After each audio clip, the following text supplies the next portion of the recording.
Maligayang pagbabalik sa Rai Movie Recaps.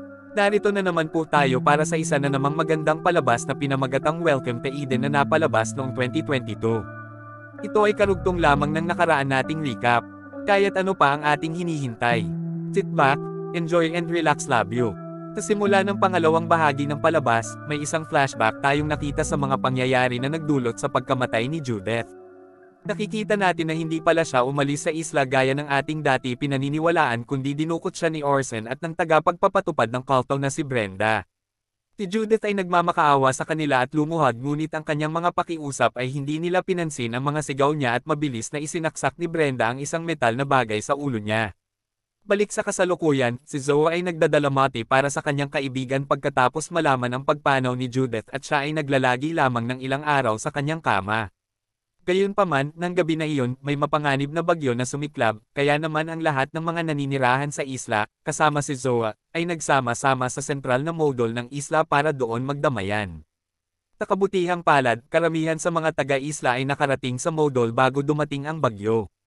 Hindi gaanong maswerte si Charlie, gayunpaman, nang tamaan ng kidlat ang kalapit na poste, na nagresulta sa isang nakakatakot na aksidente para sa kanya.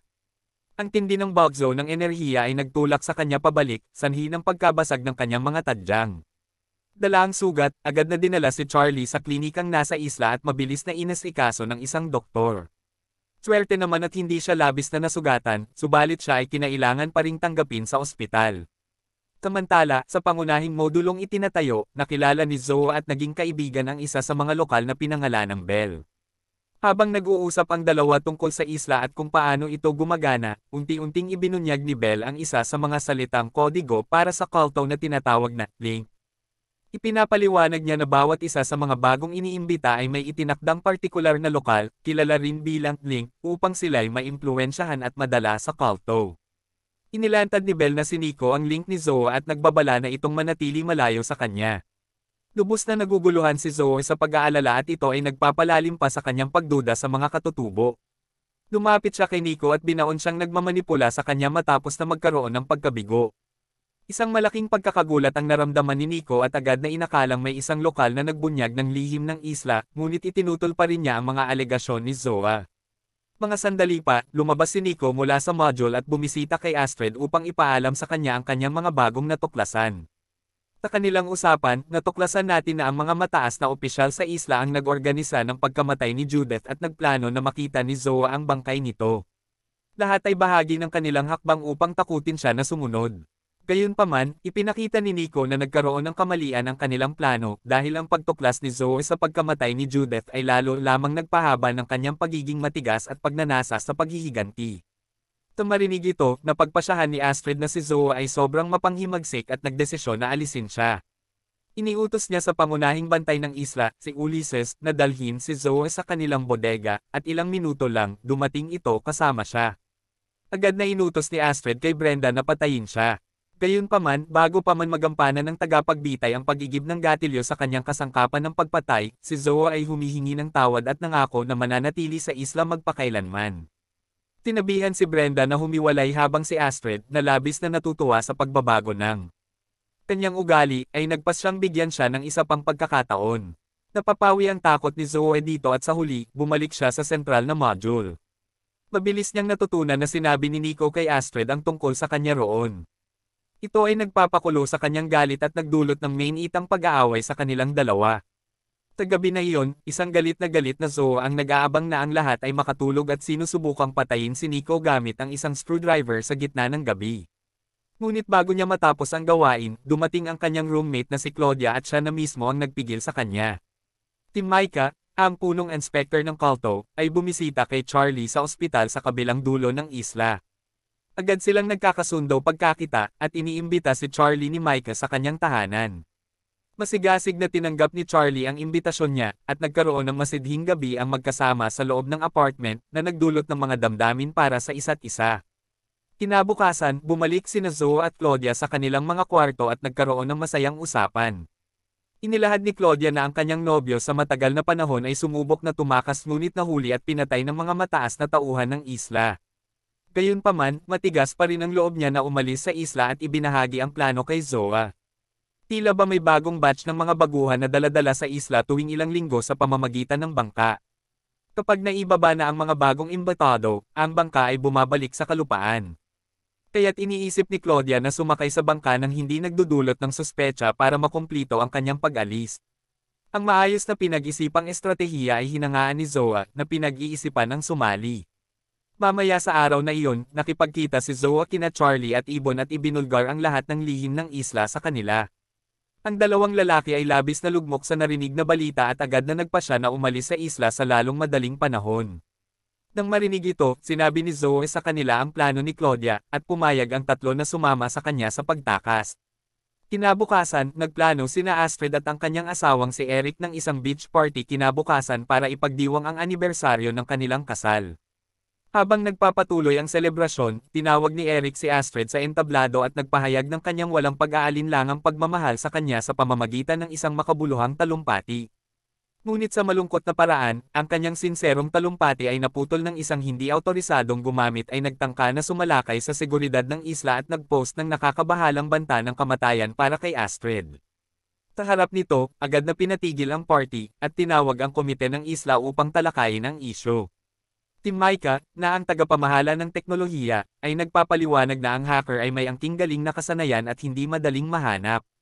Galit na galit si Astrid sa narinig niya pero nagpasya siyang parusahan ang isa sa mga naninirahan upang ipadala ang malinaw na mensahe sa hacker. Siya ay nagkonsulta sa komite para sa mga nominasyon ng kandidato, at maraming pangalan ang nabanggit. Ang pinakakilalang pangalan sa kanila ay si Zoa. Ang komite ay iniisip kung dapat bang isakripisyo siya ngunit sa huli ay nagdesisyon na hindi gawin ito.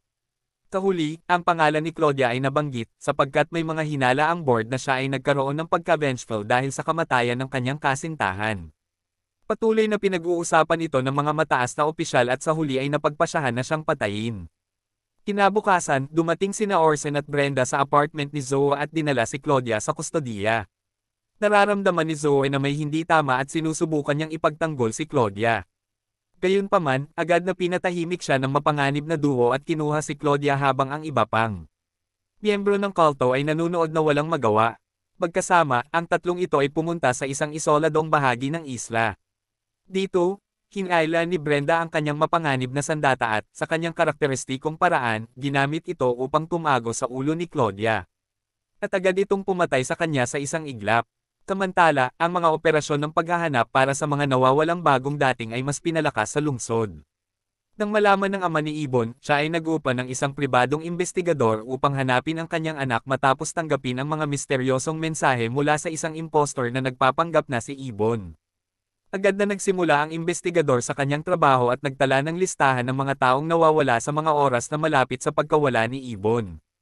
Sa listahang ito, natagpuan niya si Zoe at nagdesisyon na makipag-ugnayan sa kanyang pamilya.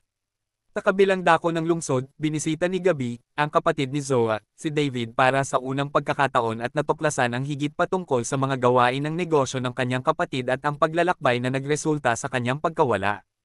Ipinakwento ni David ang pangyayari ng detalyado, isinalaysay ito ng husto at ipinakita pa kay Gabi ang mga wristband na ibinigay sa kanila sa party.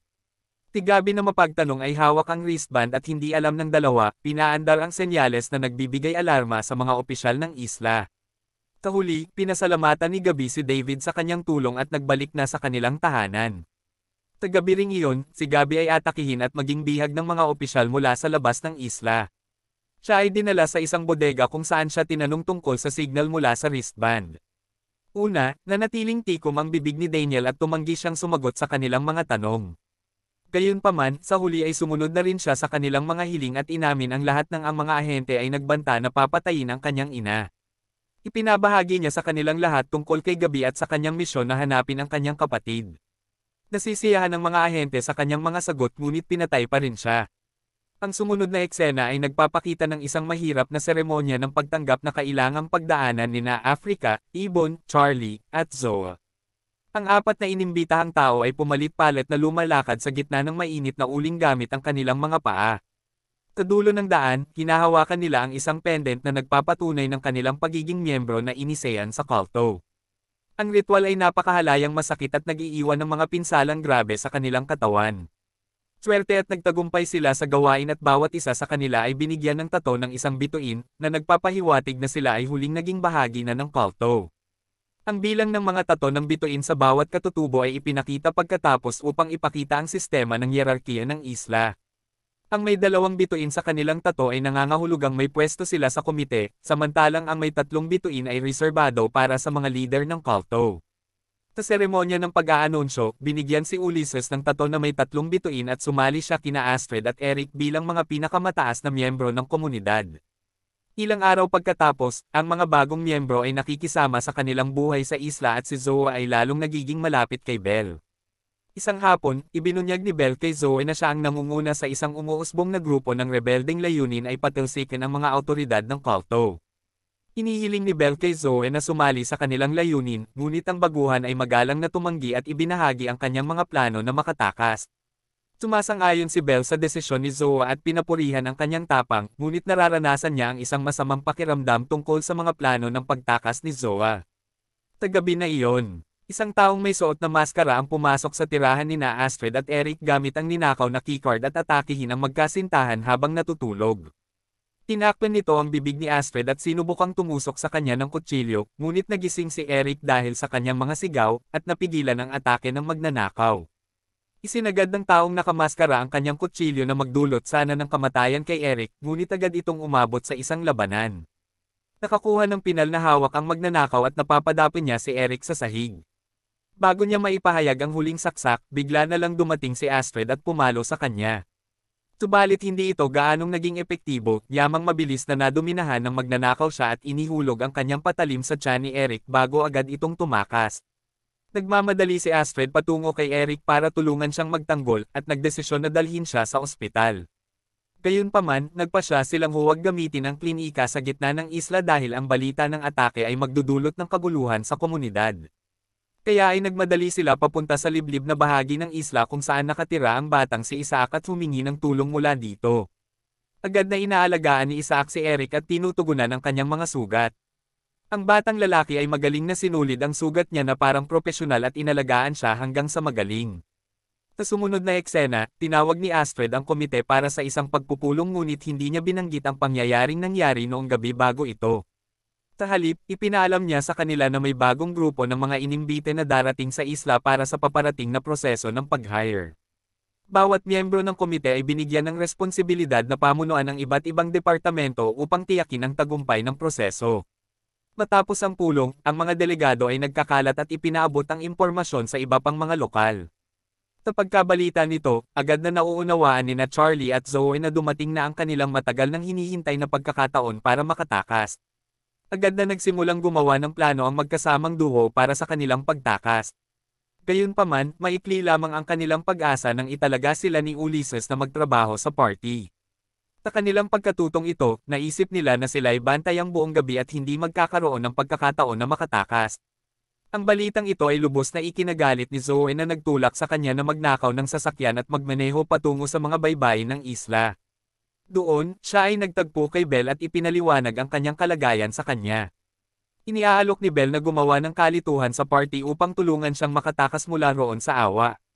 Labis na natuwa si Zoe sa narinig na ito at naglaro sila ni Belle sa buhangin habang sila ay naghalikan at nagkaroon ng maaksyong paghalik. Dumating na ang araw ng proseso ng pag-recruit at nailatag na ang mga plano. Agad na nagsimula ang party habang sina Zoe at Charlie ay naglingkod bilang mga usher sa ilalim ng maingat na pagmamasid ng mga mataas na opisyal. Ang dalawa ay buong dedikasyon na ginagampanan ang kanilang mga papel sa loob ng mga oras habang hinihintay nila ang pagkakataon na makatakas. Swerte naman at tinupad ni Belle ang kanyang pangako at nagawa ang pambalabag kasama ang tulong ng kanyang kapwa rebelding kasama. Ang grupo ay nakialam sa mga electrical wiring ng party na nag-trigger ng sunod-sunod na mga electrical sparks na nagulat ang mga bisita. Ito ay nagdulot ng pagkabahala sa mga imbitado at sila ay nagtakbuhan sa iba't ibang direksyon. Si Charlie ay magaling na naghalo sa karamihan ng tao at mabilis na nagtakbo patungo sa baybayin ng isla. Doon, natagpuan niya ang isang tangke ng oxygen at ginamit ito para lumangoy sa tubig habang sumusulong papunta sa bangka. Pagkaakyat niya sa bangka, natuklasan niyang ang surveillance drone ng isla ay nakapansin sa kanya. Sa simula, kinabahan si Charlie pero mabilis niyang nauunawaan na si Micah ang nagkukontrol ng drone. Napagtanto ni Mike na sinusubukang tumakas ni Charlie at napipilitang mamili kung isusumbong ba niya ito o panatilihin ang kanyang katapatan sa isla. Dahil sa kanilang nakaraan, sa huli ay pinalaya niya si Charlie at inilayo ang drone mula sa bangka. Sa kaulap ng isla, lumabas din si Zoe sa kasiyahan pagkatapos na makisabay sa mga tao. Gayunpaman, siya ay dumating sa baybayin ng medyo huli na at nasakot ni Ulysses. Ang leader ng kulto ay umatake at sinubukang hilain siya, ngunit swerteng dumating si Ibon sa tamang oras at iniligtas siya. Habang nag-aagaw buhay sila sa tubig ng karagatan, nagsimula ang alitan sa pagitan ng dalawang lalaki. Matapos ang mahabang sagupaan, inihulog ni Ibon si Ulysses sa lupa at matagumpay siyang iniilagay sa tubig. Isang matibay na si Zoe ay kumuha ng pagkakataon at tumalon sa tubig habang lumalangoy papunta sa bangka. Gayunpaman, sa kalagitnaan ng paglalangoy, napansin niya ang pamilyar na anyo nito na huminto sa kanyang mga hakbang. Tumalapitan nitong pagsusuri, napagtanto niyang ang pamilyar na anyo ay talagang kanyang kapatid na si Gabi. Bago pa siya makareaksyon, si Gabi ay inihatid sa isang speedboat ng isa sa mga opisyal at dinala, kasama ang iba pang mga inimbita, sa beach party. Sa pagkakita nito, tinihil ni Zoe ang kanyang plano ng pagtakas at nanatiling nakabitin sa tubig habang iniisip ang susunod niyang hakbang. At dito na nga nagtatapos ang pelikula natin para sa araw na ito. Maraming salamat sa panunood.